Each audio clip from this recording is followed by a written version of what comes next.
अपने मन पसंदीदा ड्रामा से जुड़े रहने के लिए अभी जाएं और मन टीवी को लाइक करें, सब्सक्राइब करें और बेल आइकन बटन को प्रेस करना बिल्कुल ना भूलें। मन टीवी, सब कुछ मनचाहा।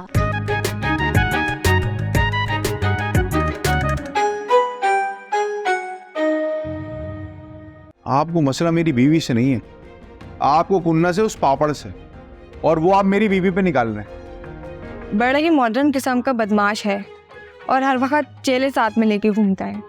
चेले भी साथ लेकर घूमता होगा और गन भी। अगर इसकी माँ की कुछ तरबियत अच्छी होती ना तो इसकी जो छोटी बहन है ना उसकी जबान घुटनों तक ना लटक रही होती। अब्बा अरे ये तो गुन्नी और नीसनी है, डायन कहेंगी, बोरी।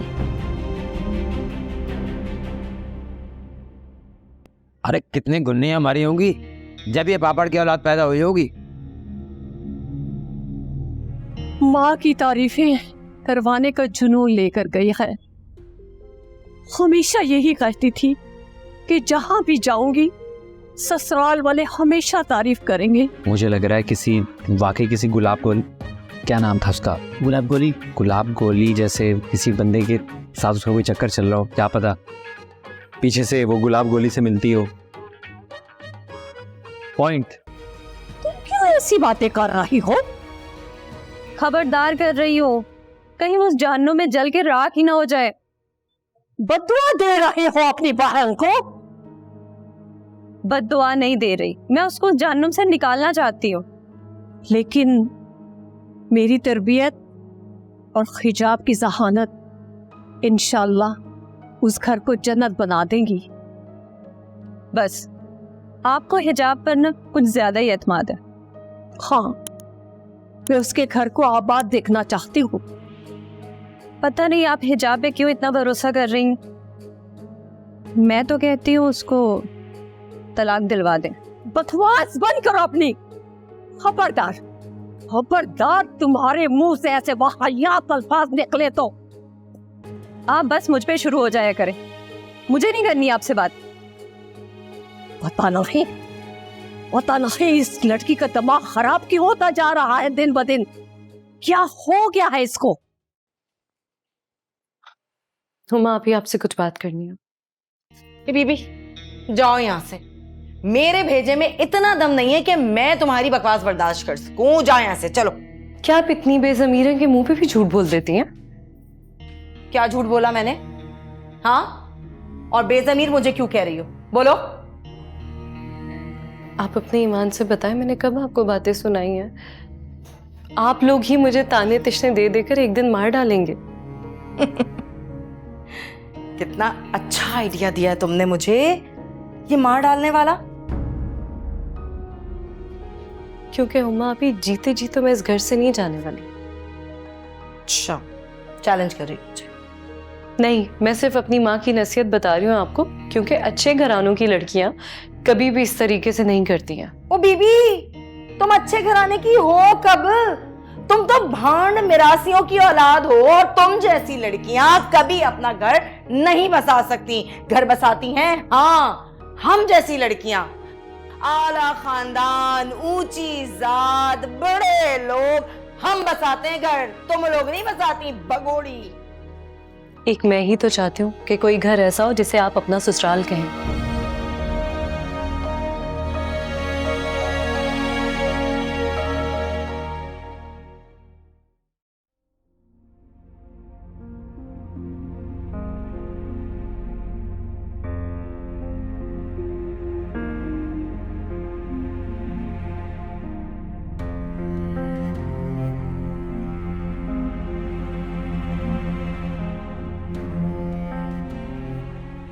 क्या करूं मैं इसको?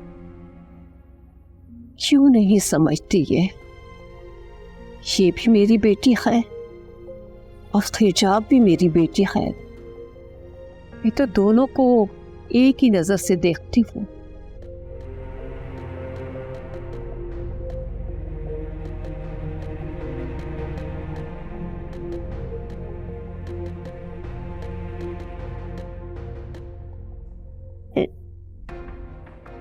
मुंह फुलाए बैठी रहेगी। खैर नादान है, अक्ल आ ही जाएगी। कभी अभी इसने दुनिया देखी ही कहाँ है। वैसे अम्मी एक बात बिल्कुल ठीक कहती है, मैंने क्या कुछ गलत नहीं किया हिजाब और हारून के साथ, लेकिन अब कुछ सोचना होगा, कुछ ना कुछ तो करना होगा।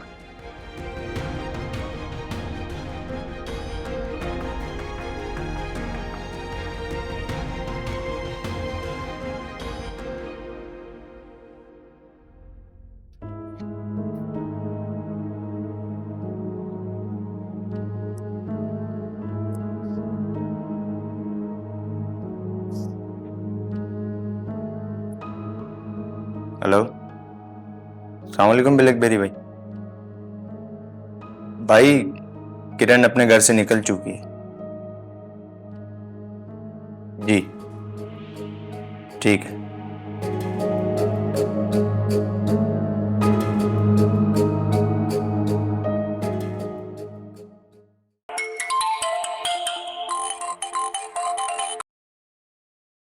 हेलो, कैसे हैं हारून भाई? ज़किया बात कर रही हूँ। शुक्र है तुमने मुझे भाई बोल दिया, वरना मेरी तो जान ही निकली हुई थी। मैं तो तुम्हारी कॉल देख के डर गया था। मैंने आपसे माफ़ी मांगने के लिए कॉल की हारून भाई। किस बात की माफी? वो सब बातें जो मैंने आपको गलत बताई थी। कौन सी? वो हिजाब के किरदार के बारे में? जी हाँ, हिजाब का किरदार बेदाग है। आपको पता है मुझे ये सब बातें करने पे किसने मजबूर किया था? किसने? ख़याम ने, हिजाब का कज़न। ओहो, अच्छा फिर? उस वक्त मेरे ज़मीर ने गवारा नहीं किया, लेकिन मैंने खुद तो ये नहीं किया, लेकिन मैंने एक गलती कर दी। वो क्या थी? मैंने ख़याम की और महक की मुलाकात करवा दी। और महक वो है जो हिजाब से पहले ही बहुत सेल्फिश थी। उसने ख़याम का साथ दिया और आप दोनों को दूर करने की कोशिश करी। अब इन सारी बातों का क्या फ़ायदा? मैं ये पहले से ही जानता था कि हिजाब ऐसी लड़की नहीं है। लेकिन एक बात और भी है, आपको बहुत होशियार रहना होगा। अब क्या मसला हो गया? ख़याम फिर से आपके और हिजाब के पीछे लग गया है। पर वो तो अमेरिका जा चुका है। हाँ, वो तो चले गया अमेरिका, लेकिन उसने अभी तक जान नहीं छोड़ी। मुझे रोज कॉल्स करता है। तो अब क्या कह रहा है? वो चाहता है कि बोलो तो, मैं सुन रहा हूँ। वो आप दोनों की तलाक कराना चाहता है। और इस सब के लिए वो तुम्हें इस्तेमाल करना चाह रहा है? जी हाँ, और वो इस चीज़ के लिए मुझे मुसलसल फोर्स कर रहा है। लेकिन तुम्हें तो अपनी गलती का एहसास हो चुका है, तो फिर अब डर किस बात का? लेकिन वो कुछ भी कर सकता है। अगर मैंने उसका साथ नहीं दिया तो महक को फोर्स कर सकता है। और हाँ, हो भी सकता है कि वो उससे राब्ते में हो। तुम बिल्कुल बेफिक्र रहो, मैं इतनी आराम से किसी की बातों में आने वाला नहीं हूँ। लेकिन एक और बात है, ख़याम लड़कियों को ट्रैप करने का बहुत अच्छे से हुनर जानता है। और पता नहीं वो कितनी लड़कियों को बेवकूफ़ बना चुका है। बहुत ही गिरा हुआ इंसान है। बस मैं अमेरिका जाने के लालच में आ गई थी। आप दोनों के बीच में दूरी पैदा करके ख़याम से शादी करके अमेरिका चली जाती। लेकिन मैंने सोचा कि बाद में फिर मैं आके आप दोनों को मिलवाऊंगी, लेकिन ख़याम मुझसे ज़्यादा चालाक निकला। और अब तो उसने हद ही पार कर दी, कमीनगी की इंतहा कर दी उसने। पर इससे कोई फ़र्क नहीं पड़ेगा। मैं जानता हूँ ये सारी बातें, तुम बेफिक्र। Okay bye.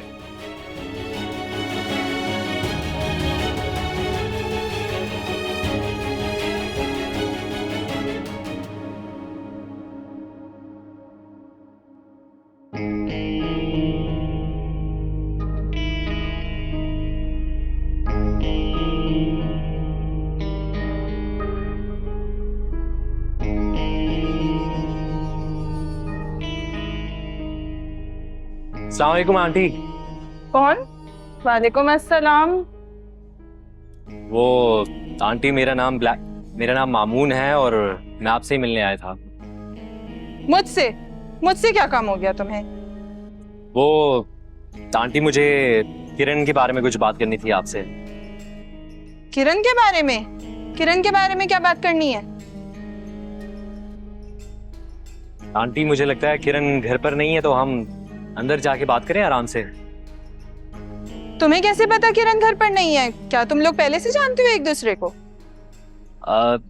आंटी, जानते तो हैं, लेकिन वो किरण की मौजूदगी में मेरा मतलब है कि मैं किरण के वालिदैन से मिलने आया था, तो मुझे लगता है कि आप उसकी वालिदा हैं। हाँ, मैं उसकी वालिदा हूँ। आंटी, क्या मैं अंदर आ सकता हूँ? किरण ने सख्ती से मना किया है कि उसकी गैर मौजूदगी में किसी को घर में ना आने दूं। बेटा, जमाना बहुत खराब है। आंटी, बिल्कुल सही कह रही हैं आप। वैसे इस घर की बेटी भी किरण है और इस घर का मर्द भी किरण है, लेकिन बस आंटी, आज के बाद किरण को ऐसी जिंदगी जीने की बिल्कुल जरूरत नहीं है, बल्कि इस घर को एक ऐसे मर्द के सहारे की जरूरत है जो आपका और किरण का ख्याल रख सके। ठीक बोल रहे हो तुम बेटा। वो आंटी, अभी तक तो आपको मालूम हो चुका होगा कि मैं यहाँ किस लिए आया हूँ। नहीं, किरण की शिकायत करने तो अक्सर लोग आते रहते हैं। क्या तुमसे भी उसने झगड़ा कर लिया? अरे नहीं नहीं आंटी, मैं किरण की शिकायत लेके बिल्कुल नहीं आया। मैं तो बल्कि किरण का रिश्ता लेके आया हूँ। ओह अच्छा, अब समझी। मगर बेटा, ये बातें तो घर के बड़े जाकर करते हैं। चलो, हमारी बेटी की तो बात ही और है, लेकिन लड़के भी ये बातें खुद करते अच्छे नहीं लगते। बिल्कुल सही कह रही हैं आंटी आप, लेकिन वो मेरे साथ घर में असल में कुछ प्रॉब्लम्स हैं।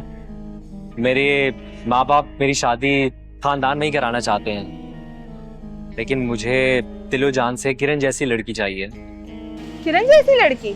ये लड़का जैसा भी है, कम से कम उस गुलाब गोली की तरह मकरू सूरत और बदमाश तो नहीं है। बेटी का प्यार करके शादी करना तो बुरा नहीं होता, मगर बस खुदा सख्त दे तो मैं अपनी बेटियों को इनसे प्यार करने से रोक लें जो उनके प्यार के काबिल ही नहीं। वो बेटा, मैं तो फिर भी इस रिश्ते को मान जाऊं, लेकिन किरण नहीं मानेगी। तो बेहतर है जो रस्मो रिवाज है उसके हिसाब से जाओ और अपने अम्मा अब्बा को लेकर आओ।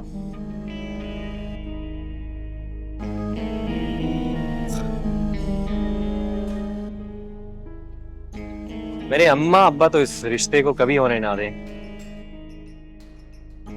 मुझे खुद ही कुछ करना पड़ेगा। क्या मुसीबत है यार।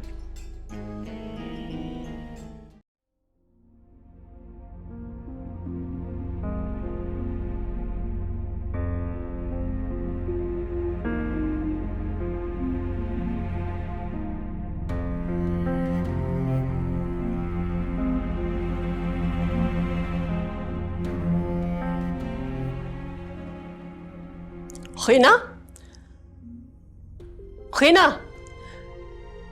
अगर तुमने अपने अब्बा को कुछ बताया ना तो अच्छा नहीं होगा। अच्छा हो ही कब रहे, सब तो बुरा हो रहा है। मैं ये चाह रही हूं कि मजीद बुरा ना हो। अम्मी, वो बेचारी पिस रही है वहां पे, सबकी बातें सुन रही है। यही तो मैं कहती हूं कि अगर हम उसकी मदद नहीं कर सकते हैं तो उसे तंग भी ना करें। अम्मी, हिजाब की मोहब्बत में आप जो ये सब कर रही हैं ना, इससे उसे कोई फायदा नहीं होगा, बल्कि नुकसान ही होगा। और जो तुम चाह रही हो उससे उसका घर बर्बाद हो जाएगा। घर?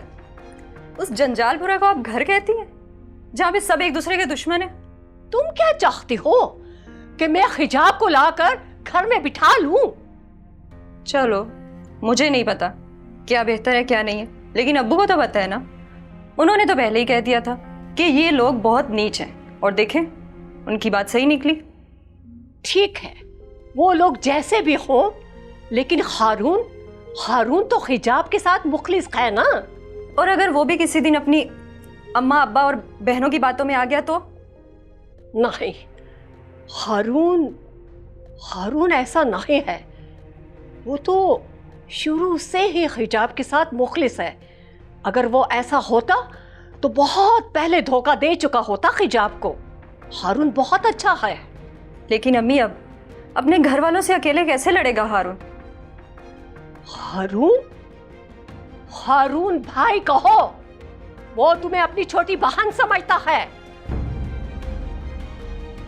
और तुमने भी क्या कुछ नहीं कहा था हारून को, लेकिन वो तुम्हारी बातों में आकर हिजाब से बदगुमान नहीं हुआ। अम्मी मैं मानती हूँ हारून के मामले में मुझसे गलती हुई थी, लेकिन अब मैं उस गलती को सुधारना चाहती हूँ।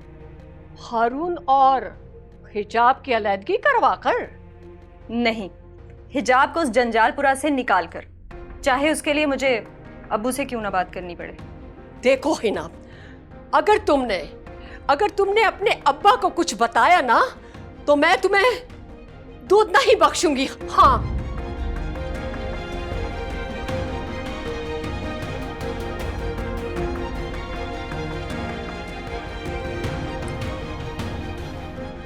क्योंकि आप तो सिर्फ हिजाब से मोहब्बत करती हैं ना।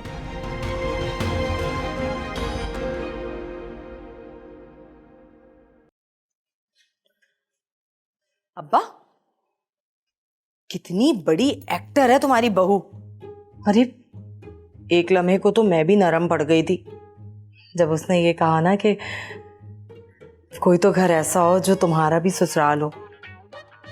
अब जाहिर है जैसा बाप ड्रामेबाज वैसी ही होगी ना बेटी।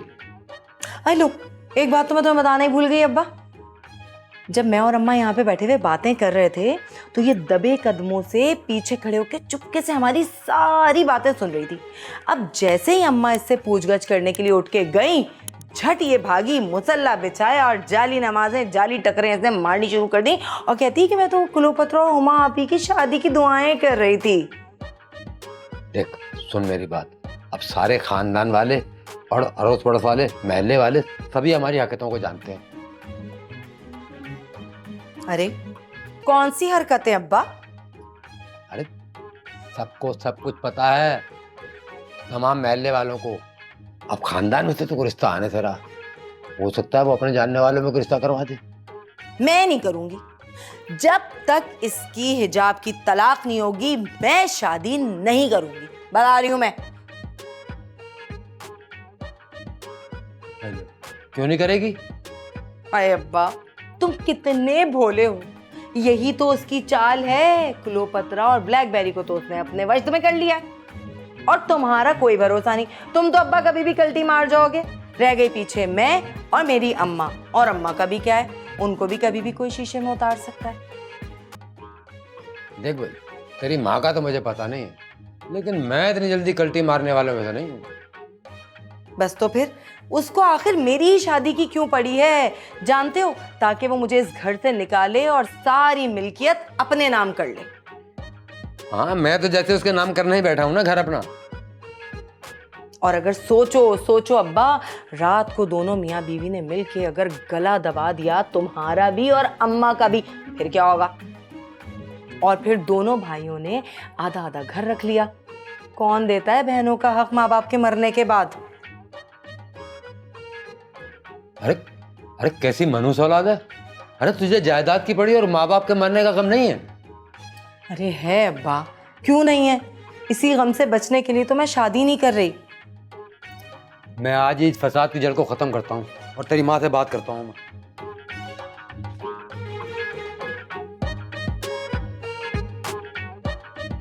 ये हुई ना बात, अब बनेगी बात जब मेरी अम्मा सुल्ताना डाकर इनको बताएंगी।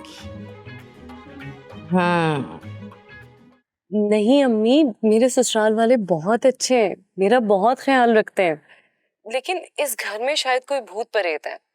आप यकीन करें, सब कुछ इतना अच्छा चल रहा होता है, सब लोग इतने प्यार और ख्याल से रह रहे होते हैं, बस क्योंकि घर आसेबी है तो हुमा आपी को कभी कभी गुस्सा आ जाता है। अब उसी दिन की बात देख लें, बस आप लोग उठ के गए हैं, हुमा आपी खुद मेरे पास आई हैं, मुझसे आके माफी मांगी है, मुझे गले लगा के इतना प्यार किया उन्होंने। तुम झूठ बोल रही हो। नहीं अम्मी, बिल्कुल भी झूठ नहीं बोल रही। आपको पता है, हुमा आपी तो आपसे फोन पे बात करना चाह रही थी, वो इतना शर्मिंदा हो रही थी कि उन्होंने आपका मजाक उड़ाया। उसके बाद हम लोगों ने बिरयानी मंगवाई, हारून को शॉप से बुलवाया और फिर हम सब पिकनिक पे गए। अच्छा, तो तुम ये करती ना कि सबको अपने घर लेकर आ जाती। हाँ, अरे वही तो, आप यकीन करें, मैंने कहा कि अम्मी के घर चलते हैं, लेकिन मेरी सास कहने लगी कि ऐसे कैसे तुम्हारे घर जाएंगे, भाई तुम्हारी अम्मी और बहन के लिए कुछ जोड़े लेंगे, कुछ महंगे गिफ्ट्स लेंगे, खाली हाथ जाना अच्छा थोड़ी लगता है। अच्छा, तो गिफ्ट्स लिए तुमने? नहीं, पिकनिक पर ही इतना खर्चा हो गया ना, लेकिन आप यकीन करें हमने बहुत एंजॉय किया, बहुत मजा आया पिकनिक में।